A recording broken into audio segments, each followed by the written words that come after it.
If I'm our nominee, how is Hillary Clinton going to lecture me about living paycheck to paycheck? I was raised paycheck to paycheck. How is she going to lecture me? How is she going to lecture me about student loans? I owed over $100,000 just 4 years ago. If I'm our nominee, we will be the party of the future. That was Senator Marco Rubio just a short time ago with an attack on Hillary Clinton that doubled as a focus on his own blue-collar credentials. Joining me now with his thoughts on the evening, Charles Krauthammer, syndicated columnist and Fox News contributor. Charles, you thought that was an important moment. Tell us why. And I thought the whole debate was a great debate. And you rarely say this. They're usually completely overhyped and end up like the Super Bowl, a snooze. This was gripping right through. And I've been thinking about why that is. I think because it was controlled, it was very tight, and the questions were exceptionally sharp. And the proof of that is this. Think of how few times you had to ring the bell. Normally in these debates, the candidates talk on and on. They play their old tape recorders in their heads with the stump speech.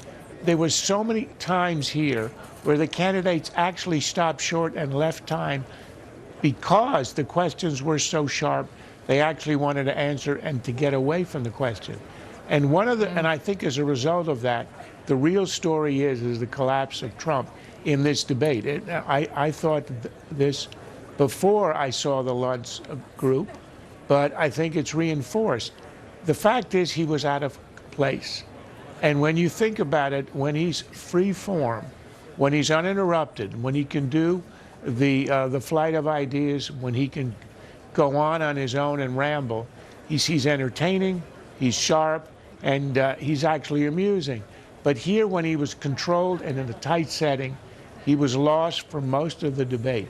And I think it showed that he was in a group of professional politicians whom he mocks, and yet they, as a group and individually, were able to handle it and to be sharp and persuasive most of the time, but they left him out in the cold.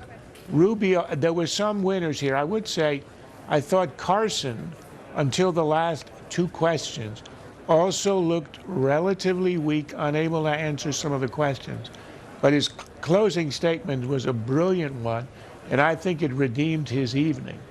But overall, I think the winners were Cruz, Rubio, and Huckabee, and Christie, because of the way I think he bested Rand Paul in the debate about eavesdropping and national security. That thing you showed of Rubio, I thought, was the best expression of his campaign, and it was the best way to take on Hillary. The other striking thing is how little she came up in the debate. Obama did to some extent, but she hardly did at all. That I found was remarkable. When you say the collapse of Trump, what specifically do you think went into that? I mean, what specifically did you see tonight in that more controlled environment that you think hurt him? Well, when he didn't have a chance to change the subject, to ramble on to something else, and had to stick to the question, and when he didn't, it was obvious that he was dodging. He was testy. He was thin-skinned. He was honest. I grant him that. And when you asked the first question about whether he would support or not the candidate, that really hurt him in the audience and perhaps in the more general Republican audience. But he didn't flinch, and he was straight to forward about that.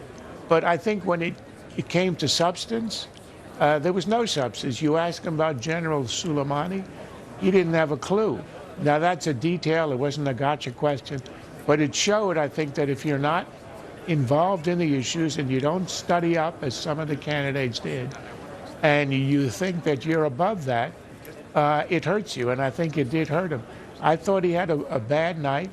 Whether it'll reflect in the polls, I have no idea. But I thought it was not a night. That was supposed to be his night. The expectations were particularly high, so I think he's hurt on account of that. But I thought he had a flat night, and one that I'm not sure he's going to like. He's probably sending out a mean tweet about you right now, and me too, which he threatened to do. So, shore up, my friend, shore up. I'm sure he is, but I think it shows for all of the anti-politician atmosphere in the country, it shows the value of knowing the issues and being a practiced speaker. Charles, great to see you. Thank you.